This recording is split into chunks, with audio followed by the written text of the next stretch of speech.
Consider Route 1 Fusion for your dealership's digital retailing. Customers can build vehicle financing options online with estimated payments, trade-ins, and you can even showcase optional protection products. Faster process, elevated sales, more satisfied customers. Visit route1.com/fusion to connect for a demo today. Welcome to Daily Drive for April 22nd, 2026. I'm Kellen Walker in Las Vegas. Today on the show, GM shelves its next-gen electric pickups and pivots to gas engines and plug-in hybrids. Sony Honda Mobility sends Afeela employees back to other projects, and Canadian dealers get a warning about Chinese automaker contracts. Plus, we'll hear from a dealer who's all in on Amazon Autos. Some of these listeners, they just as well likely have bought something from Amazon within the past 48 to 72 hours. So those customers are our customers now as well. Let's run through all the news you need to know to keep up in the auto industry. General Motors is shelving its next-generation electric trucks. The automaker is indefinitely delaying refreshed versions of the GMC Sierra, Chevrolet Silverado, and Hummer that were supposed to launch in 2028. Suppliers say don't expect them until 2030 or later. Instead, GM's redirecting cash toward a new gas engine platform launching next year at its Orion plant, including plug-in hybrid versions of the Silverado and Sierra. The company is also exploring extended-range EV technology, where a small gas engine acts as a generator for the battery. That's similar to what Ford and Stellantis are planning for their pickups. We'll have more on this story in a minute with Kurt Nagel of Crane's Detroit business. Meanwhile, Sony Honda Mobility is scaling back its Afeela electric vehicle venture and sending about 400 employees back to Honda and Sony. This comes just a month after the partners canceled their first two Afeela EVs for North America. The Afeela 1 sedan was supposed to start reaching customers later this year, with a crossover to follow. Now, Honda and Sony say they're reassessing how to work together on software and driver assist tech. And the Canadian Automobile Dealers Association is telling its members to read the fine print before signing on with Chinese automakers looking to break into the Canadian market. In a memo obtained by our sibling publication, Automotive News Canada, CADA warned dealers to protect their right to form dealer councils, watch for language that could allow factory-owned stores, and make sure they're getting the same deal as everyone else. BYD, Chery, and Geely are all working to set up Canadian sales networks, with launches expected as early as late this year. And those are today's headlines. You can find more details on all those stories at autonews.com. Let's dig deeper into GM's decision to delay its next-gen electric trucks. Kurt Nagel of our sibling publication, Crane's Detroit Business, has been following this story. Kurt, welcome back to Daily Drive. Thanks for having me. All right, Kurt, so GM says EVs are still the end game for the company, but they're delaying these trucks indefinitely. What's driving this decision? Yeah, so GM has been consistent about saying that, like you said, the end game is EVs, but what's changing is how long it's going to get to that end game. I think the delay in the next generation of electric trucks is telling in, telegraphing how long they think it's going to be before consumers really gravitate toward these vehicles, and when policy might push it again, toward all electric vehicles. Now, what does this mean for Factory Zero in Detroit, the plant GM held up as the flagship for its electric future? Yeah, it's rough days for that factory. They were just shut down for a few weeks, I think last week or the week before. They brought 1,300 workers back from layoff, single shift to make these vehicles. But when it launched, 5 or so years ago, like you said, it was the flagship. Then President Biden came to the factory, which was ground zero for the president's clean energy plan. Everything looked great about its future, and now you see that there's cold product in the plant, and the prospects look bleak at this point unless GM decides that they want to add another program, or if they want to, hybridize, bring a new version, and, better utilize production capacity that it has there. Perfect. Kurt Nagel of Cranes Detroit Business, thank you so much for joining me. All right. Thank you. Yesterday on Daily Drive, we heard from a dealer who decided to opt out of Amazon Autos despite being involved in early conversations. Today, we're hearing a different perspective from a dealer who's going all in. Coming up, Jeremy Noling of Rohrman Automotive Group talks about why he thinks partnering with Amazon Autos is worth the bet. That's next on Daily Drive. Route One Fusion is an expanded digital retail solution built to enhance your dealership's customer engagement and improve the results of your online efforts. Many customers expect a fast, online-friendly experience and prefer clarity early in the process, especially if they have a vehicle to trade.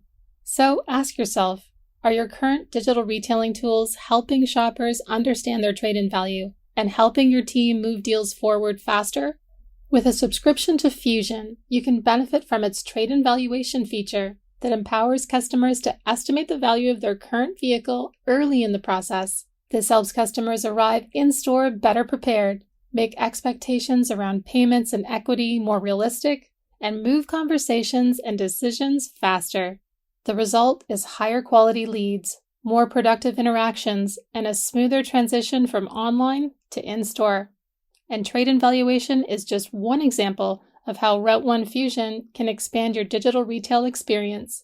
Fusion also supports other features that include appointment scheduling so customers can view your availability and book a time. Pre-qualification tools with subscription provide quick, credit-based payment options, and production product presentations allow you to present products earlier to help customers explore their options.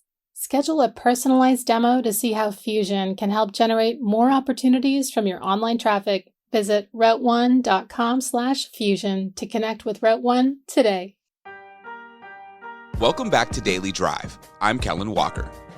Amazon is expanding its vehicle selling platform to more than 130 cities, now adding Chevy, Jeep, Kia, Mazda, and Subaru beyond its original Hyundai partnership.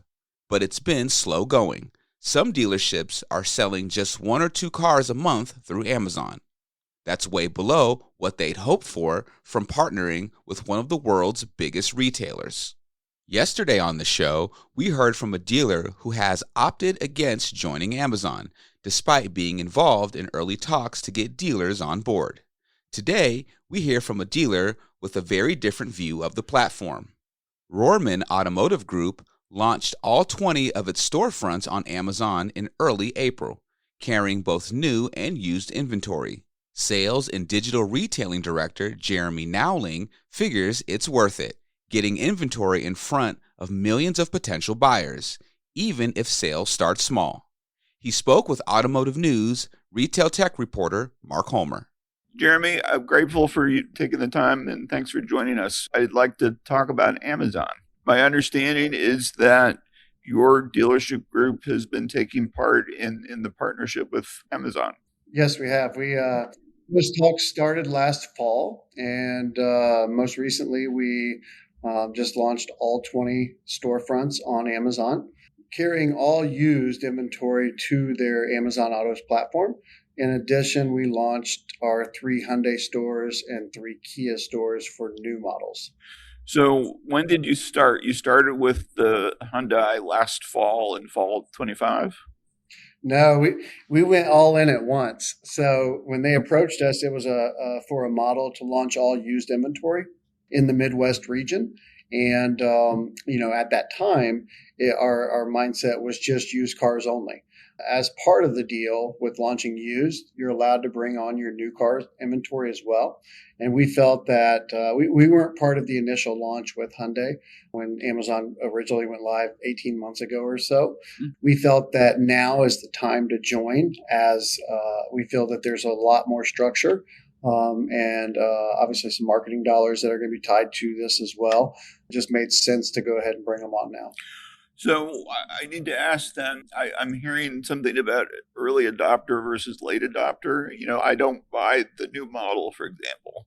So when it first comes out, I wait. Is that what you did with the Amazon pilot?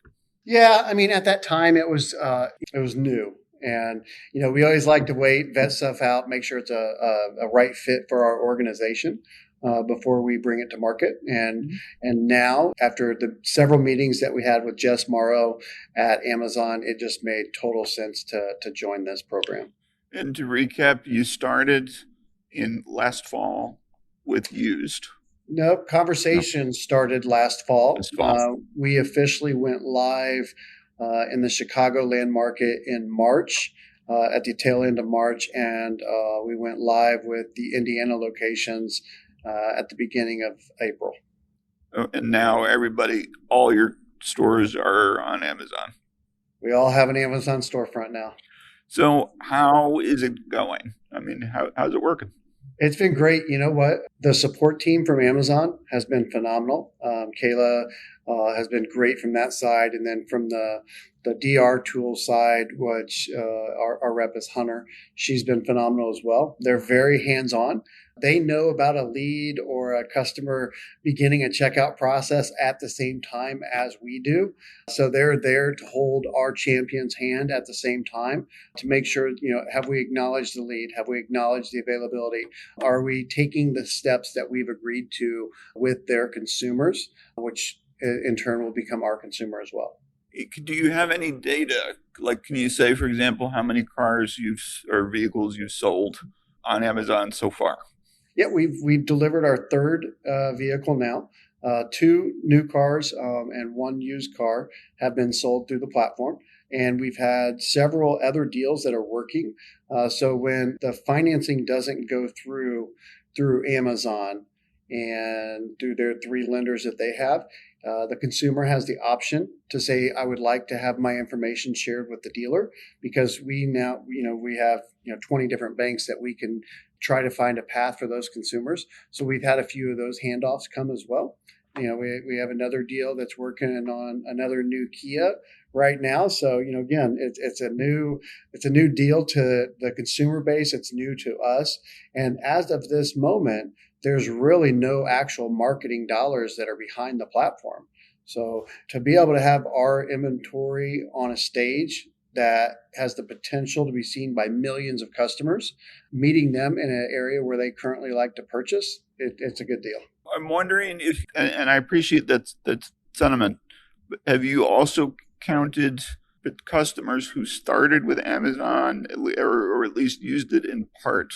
I mean, I understand you've had a few sales, and everything went online at what point? So that's sense. Yeah, I mean, so data on that, I'm sure Amazon's going to be able to provide us some insights if they do a matchback for that, where consumers are on the platform, they see our car but don't feel comfortable or don't want to go all the way through the checkout process, but then end up visiting the store.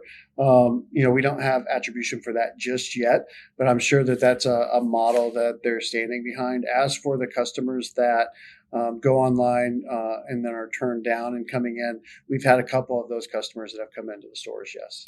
And the actual sales since you've been online, and tell me again the launch when everybody was on. Everybody's on, let's say the 5th of April. So since the 5th of April, you've already had a few sales. Yes. That's impressive. I'm curious about your thoughts, because I've spoken to other dealers who are more Hyundai specific, who are mixed, or who are impressed with the system, hopeful about what it can do, but mixed with the results so far. Yeah, I think that you can compare that to, most third-party platforms, same thing, right? So like if there's no marketing behind a platform that you're placing your inventory on, it is going to be a little bit slow.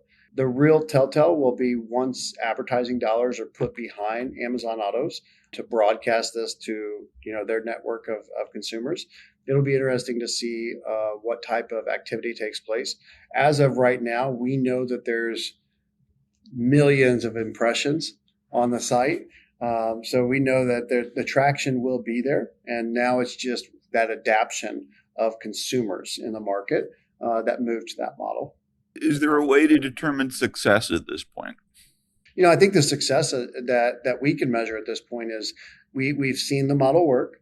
We've spoken, obviously, the customers pick up the cars at the dealership. So asking the customer what was the experience like compared to your last vehicle purchase, and the good feedback that they're providing to us is measurable in the sense of they're not having a hard time completing the checkout process, and they like the seamless portion of it. They like the ability to save that time. So I believe that that's measurable in its own. What's also measurable is the fact that we now have almost 5,000 vehicles that are on a platform that we all buy from every single day. So that's a success for us as well. What are you hearing in terms of success nationally? For example, I'm wondering if some markets are more amenable to this kind of thing than others. Yeah. So, I mean, as for Hyundai, I know there's a good amount of dealers that are on the platform. I quite honestly, I don't talk to many of those dealers that are on the platform. I'm more concerned of, how are we going to perform and what can we do to perform better in that area? From what Amazon can share with us, we know that there are some other beta regions that are live on used cars, and some of these regions are performing pretty well. We hope to see that same performance model as we continue to gain momentum. This isn't costing you anything yet. Is that correct? No, it's not. And at some point, will it? Yeah, they'll put a model together for us, and I'm sure it'll be somewhat subscription based. Amazon, I believe, what they're looking for is advertisement on their platform in a way that that is beneficial to us and them. And I think that'll be the model that is ultimately decided. But the initial talks were around almost like a subscription base as we pay for like Cars.com and those other third party platforms. When that comes, do you plan to go all in? Well, as of right now, I would feel that we're all in now because we're already there, and we're on their platform. And now it's just at that time, it's going to be a measurement of what does the success look like. What's our ROI based upon what the stores are pulling off the platform. So, in terms of when it becomes a cost item, you'll basically decide at that point based on how successful you are and the metrics they give you. Yeah, we'll measure that the same way that we currently do other third-party platforms. Okay. To dealerships who may have different perspectives on this partnership that they're forming, what would you tell them? I think that I know there's folks that are out there that are skeptical about jumping on the Amazon platform. And I've heard from several of those folks on other LinkedIn posts that have been out there. I think that at the end of the day, most dealers don't truly own their own data. And so whereas Amazon does house the data for the consumer profile, we're still the record keeper of sales. So if we can still deliver the vehicle the right way and get that customer to come back and visit us through service, and then obviously, hopefully have future sales with that customer. We've done a really good job. And, so for the dealers that are out there that feel that this platform may not be the right model, or they feel that Amazon is looking to take over the industry, I would tell them it's very similar to that of other models that of storefront owners inside of Amazon, where, they're still selling their products on the platform. There's a fee associated with everything. We as dealers, we pay a fee to every third-party marketing provider. We pay a fee to Google to advertise our inventories there. And every single one of those platforms, they retain the data of the consumer or the clicks or the activity or the habits of that customer on their platforms. So this is not much different. What it does provide is it provides us an omni-channel experience that we haven't been able to really see be truly successful on the rooftop level. And for platforms that are currently out there like Carvana and CarMax, where consumers are buying thousands and thousands of vehicles through those platforms and having them delivered, we as a dealer body need to be able to be competitive to have our inventory in a space where that consumer can have the same experience. And why not partner with a reputable company like Amazon that already does that. I mean, some of these listeners folks that may read this article, they just as well likely have bought something from Amazon within the past 48 to 72 hours. So those customers are our customers now as well. And again, with the millions of garage vehicles that are kept in the Amazon garage right now, I would love to have my inventory showcased to those consumers to let them know that we still want to meet them where they're at on the Amazon platform. Our own Mark Homer has much more about dealer reactions to Amazon Autos at autonews.com. You can find that on our homepage. That's Daily Drive for today. I'm Kellen Walker. Thanks to Automotive News executive producer Jake Neer, as well as our own Hans Greimel for their reporting for today's podcast. We also had reporting from Kurt Nagel of our sibling publication, Crane's Detroit Business. You can get the latest news on GM's electric truck strategy, Amazon Autos, and everything happening in the auto industry at autonews.com. We'd love to hear from you. Let us know what you think of the show and the topics we covered today. Send us an email at dailydrive@autonews.com or leave us a voicemail at 313-444-2774. And if you enjoy the podcast, remember to like, leave a review, and subscribe so you never miss an episode.